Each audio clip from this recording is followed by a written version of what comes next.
نحمده ونستعينه ونستغفره ونؤمن به ونتوكل عليه ونعوذ بالله من شرور أنفسنا ومن سيئات أعمالنا من يهده الله فلا مضل له ومن يضلله فلا هادي له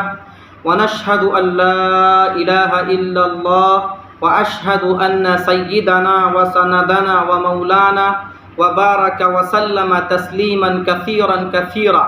أما بعد أعوذ بالله من الشيطان الرجيم بسم الله الرحمن الرحيم فلما بلغ معه السعي قال يا بني إني أرى في المنام أني أذبحك فانظر ماذا ترى قال يا أبت افعل ما تؤمر ستجدني إن شاء الله من الصابرين۔ میرے محترم عزیز دینی ایمانی بھائیوں، آج میں پوری عزم و ہمت کے ساتھ آپ لوگوں تک قربانی کے میسج کو اور قربانی کے پیغام کو پہنچانے کی کوشش کرتا ہوں۔ اللہ تعالیٰ سے دعا ہے کہ اللہ تعالیٰ صحیح بات کہنے کی توفیق عطا فرمائے۔ میرے محترم بھائیوں، جس موضوع پر مجھے گفتگو کرنی ہے، جس تاریخ ساز واقعے کو بیان کرنا ہے، اگر وہ قرآن مقدس کے پاکیزہ صفحات پر درج نہ ہوتا تو اس کی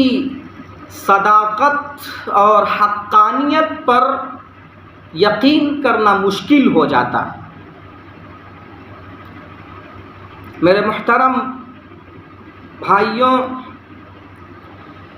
جب سے عالم کون و مکان کو سجایا گیا اور پھر حضرت انسان کو اس میں بسایا گیا، تب سے اس گلستان و رنگ و بو میں تسلیم و رضا کے بے شمار واقعات رونما ہوئے ہوں گے، دوستی و محبت کی انگنت داستانیں ظہور پذیر ہوئی ہوں گی، ایثار و قربانی کی لاتعداد داستانیں معرض وجود میں آئی ہوں گی، مگر محبت و دوستی کی یہ داستان انمٹ ہے۔ ایثار و قربانی کا یہ واقعہ زندہ جاوید ہے جو رہتی دنیا تک کے انسانوں کو درس عبرت دیتا رہے گا۔ میرے محترم بھائیوں اور دوستوں، کہنے اور سننے میں یہ بات بڑی آسان معلوم ہوتی ہے کہ ایک باپ نے رضائے الہی کے لیے، اللہ کی رضا اور خوشنودی کے لیے اپنے بیٹے کے حلقوم پر چھری پھیر دی، مگر اس کارنامے کو انجام دینا، اس کارنامے کو پورا کرنا انتہائی ڈیفیکلٹ، انتہائی مشکل ہے۔ شفقت پدری ضرب المثل ہے۔ ایک باپ کو اپنے بیٹے سے جو الفت و محبت ہوتی ہے، جو پیار ہوتا ہے، اس کا تخیل اور تصور وہی کر سکتے ہیں جو صاحب اولاد ہیں، اور خصوصاً جب بیٹا ہونہار ہو، اطاعت شعار ہو، خدمت گزار ہو، اور سب سے بڑی بات یہ کہ ایک لوتا ہو، کوئی دوسری اولاد نہ ہو، تو غور کرو ایسے باپ کو اس بیٹے سے کتنی الفت و محبت ہو سکتی ہے، اس باپ کے دل میں اس بیٹے کے لیے کتنی تمنائیں اور کتنی آرزویں ہو سکتی ہیں، مگر نہیں، جس کا دل نور ایمان و یقین سے روشن ہو، جس کا باطن محبت، اطاعت، خلت اور تسلیم و رضا کے چراغوں سے منور ہو، وہ حکم خداوندی پر، اللہ کے حکم پر، محبوب سے محبوب شیء اور مطلوب سے مطلوب چیز کو نچھاور کر سکتا ہے، مال، آل و اولاد، شان و شوکت، حکومت و بادشاہت، حتیٰ کہ رضائے الہی کے لیے، اللہ کی رضا کے لیے اپنے بیٹے کی قربانی پیش کر سکتا ہے۔ اور یہی وہ چیز ہے جس نے حضرت خلیل علیہ السلام کو بیٹے کی قربانی پر نہ صرف آمادہ کیا بلکہ بے تاب و بے قرار کر دیا، اور یہ یقین کر لینے کے بعد کہ یہ صرف ایک خواب نہیں بلکہ حکم خداوندی ہے، مجھ سے بیٹے کی قربانی کا مطالبہ کیا جا رہا ہے۔ حضرت اسماعیل علیہ السلام کو بلا کر فرمایا، قال یا بنی انی ارى فی المنام انی اذبحک فانظر ماذا تری، کہ اے میرے بیٹے میں نے خواب دیکھا ہے کہ میں تجھے ذبح کر رہا ہوں، تو تم غور کر لو کیا مناسب سمجھتے ہو۔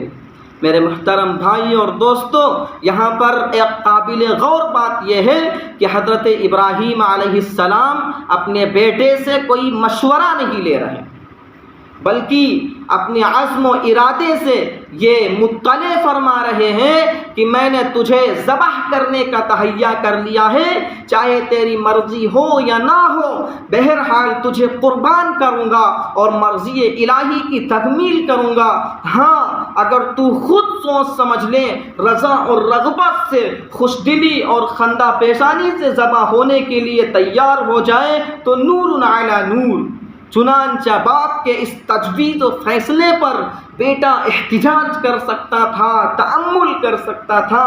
ذبح ہونے سے انکار بھی کر سکتا تھا، یا سوچنے سمجھنے غور و فکر کرنے کی مہلت مانگ سکتا تھا، مگر یہ خاندان نبوت کا پروردہ تھا، یہ ہاجرہ جیسی خدا ترس خاتون کا بیٹا تھا، یہ خلیل علیہ السلام جیسے موحد اور متوکل کا گوشہ جگر تھا، وہی صاف و شفاف خون اس کے رگوں میں بھی دوڑ رہا تھا، وہی جوش و جذبہ اس کے دل کے اندر بھی انگڑائیاں لے رہا تھا، وہی جاں سپاری اور اطاعت شعاری کی کیفیت سے سرشار تھا۔ اس لیے بلا تردد اور بلا تذبذب برجستہ جواب دیا، قال یا ابت افعل ما تؤمر ستجدنی ان شاء اللہ من الصابرین، کہ اے ابا جان، جس کام کے کرنے کو آپ کو حکم دیا گیا ہے آپ اسے کر گزریے، انشاءاللہ آپ مجھے صبر کرنے والوں میں سے پائیں گے۔ اللہ نے بندے کا امتحان لیا اور بندے نے بیٹے کا، دونوں 100% امتحان میں کامیاب ہوئے، دونوں قربانی کے لیے نہ صرف تیار بلکہ بے تاب و بے قرار ہو گئے۔ ایک قربان کرنا چاہتا تھا، دوسرا قربان ہونا چاہتا تھا، ایک ذبح کرنا چاہتا تھا، دوسرا ذبح ہونا چاہتا تھا، ایک جان لینا چاہتا تھا، دوسرا جان دینا چاہتا تھا، ایک نے چھری سنبھالی تو دوسرا قدموں پر آ کر لیٹ گیا۔ دنیا جب سے بنائی گئی تھی تاریخ میں ایسا انوکھا واقعہ، ایسا حیرت ناک منظر مشاہدے میں بھی نہیں آیا تھا۔ عالم کون و مکان پر سکتہ قاری ہو گیا، زمین حیران تھی، آسمان ششدر تھا، کائنات کا ذرہ ذرہ تصویر حیرت بنا ہوا تھا۔ عید قربانی دراصل سیدنا حضرت ابراہیم علیہ السلام کی اسی قربانی کی یادگار ہے جسے ہم ہر سال شوق و ذوق، مسرت و شادمانی اور تزک و احتشام سے منانے کا اہتمام و التزام کرتے ہیں۔ مگر یہیں ذرا رکیے، غور کیجئے، سوچئے، سمجھئے، کیا قربانی کا مقصد صرف یہ ہے کہ راہ خداوندی میں جانور ذبح کر دیے جائیں، دوست و احباب، اعزاء و اقارب کو بلا کر دسترخوان کی زینت بنا لیا جائے اور بس؟ جی نہیں، اس سے آگے بھی قربانی کے کچھ تقاضے ہیں، کچھ مطالبات ہیں، کچھ میسیجز ہیں، کچھ پیغامات ہیں۔ اللہ رب العزت کا ارشاد ہے، لن ینال اللہ لحومها ولا دماؤها ولکن ینالہ التقوی منکم، یعنی خدا تک تمہارے جانور کے قربانی کا گوشت اور خون نہیں پہنچتا، البتہ تمہاری پرہیزگاری اس تک پہنچتی۔ مطلب یہ ہے کہ اے قربانی کرنے والوں، ذرا سوچو، قربانی کا وہ جانور جسے تم نام خدا پر ذبح کرتے ہو، کیا اس کا کوئی حصہ بارگاہ خداوندی میں بھی پہنچتا ہے؟ نہیں، بلکہ گوشت تو تمہارے اہل و عیال، اعزاء و اقارب کھا لیتے ہیں اور پوست کو حقداروں تک پہنچا دیتے ہو۔ پھر وہ کیا چیز ہے؟ کیا چیز ہے وہ جو خدا تک رسائی حاصل کرتی ہے؟ وہ تمہارا تقویٰ ہے، تمہاری پرہیزگاری ہے، تمہارا جذبہ صادق ہے، تمہاری حسن نیت ہے۔ اس لیے قربانی کا تقاضا اور مطالبہ یہ ہے کہ قربانی کرنے والوں میں جذبہ نمود و نمائش نہ ہو، دکھلاوا اور ریا نہ ہو، بلکہ ارادہ پاکیزہ ہو، نیت اچھی ہو کہ اے الہ العالمین، تیرا دیا ہوا مال تیری راہ میں نچھاور کر رہا ہوں۔ اس سے مقصود قلب و نظر صرف اور صرف یہ ہے کہ تیرے حکم کی تعمیل کروں اور تیری رضا اور خوشنودی حاصل کروں۔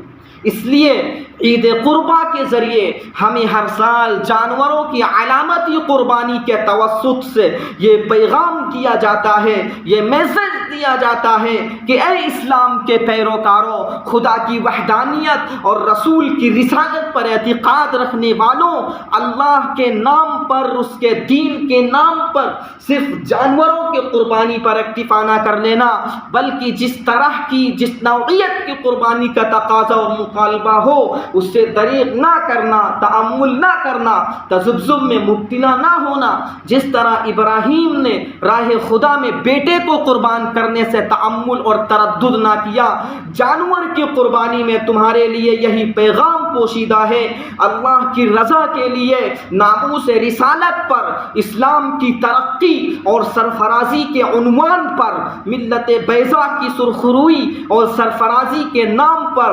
جس طرح تم جانوروں کے گلے پر چھری چلاتے ہو، ویسے ہی اپنی خواہشات کو ذبح کر دینا، اپنے جذبات کے حلقوم پر چھری چلا دینا، اپنی آرزوؤں کی شہر رگ کاٹ دینا۔ مال کی قربانی کا تقاضا کیا جائے تو اپنی جمع پونجی کو نچھاور کر دینا، اولاد کی قربانی کا تقاضا کیا جائے تو ایک لوتی اولاد تک کو دین اسلام کی حمیت و حمایت پر قربان کر دینا،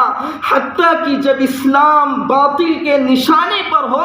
اور قوم دشمنوں کے نرغے میں ہو، ایسے میں ہنستے کھیلتے جھومتے اور مسکراتے اپنی جان عزیز تک کو قربان کر دینا، یہی عید قربا کا میسج ہے اور یہی عید قربا کا پیغام ہے۔ اللہ تعالیٰ ہم سب کو قربانی کی حقیقت کو سمجھنے کی اور اس کے تقاضوں کو پورا کرنے کی توفیق عطا فرمائے اور علامتی قربانی سے حقیقی قربانی پر کھڑا ہونے کی سعادت مرحمت فرمائے۔ اللہ تعالی ہم سب کو عمل کرنے کی توفیق عطا فرمائے۔ وآخر دعوانا ان الحمد للہ رب العالمین۔